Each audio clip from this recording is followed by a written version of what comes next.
All right, so we're here. You know this guy. If you don't know him, it's Chef Cosme Aguilar. First Mexican restaurant in New York to have a Michelin star.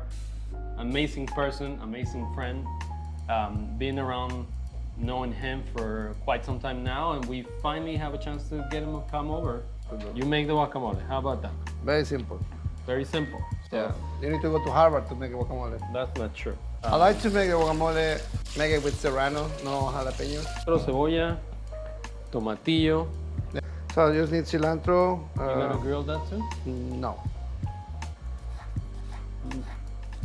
So how much? I mean, tell me. Do you want to share your recipe with people or no? I don't think there is nothing to hide, and I hate it. I hate it don't from know, the bottom of my I'm heart to keep secrets on my recipes. I always give it away. Give them away. What do you put? How much onion you put in? You can put as much as onion you want. I love with a lot of onions. First of all, you have to look for a avocado that's already ripe, not too green. And the semi is the semi a good one for making guacamole in your opinion? No, Why? it's not that, but I prefer ripe.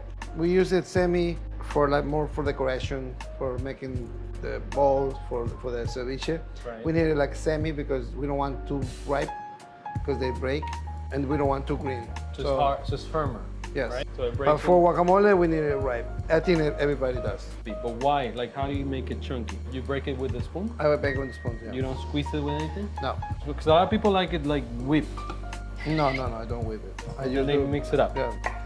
Your knife is so sharp that I can't even cut. The stems. Yeah, stems because it's where the flavor is. Salt, yes. Anything you need. We have everything you need. Yeah. How many more? Well, you don't do as many. The Yeah, pepper The pepper, the cilantro, and and the paste that you make, Yeah. essentially. yeah. Ooh, smells spicy. You don't like lime with your stuff. I put on the side. The avocados are so good. If you put lime, it doesn't taste the avocado. So you paste it. Yeah. Simple, right? So you make 60 guacamoles a day, 60 to 80. Okay. 60 is like Huh? low, the lowest.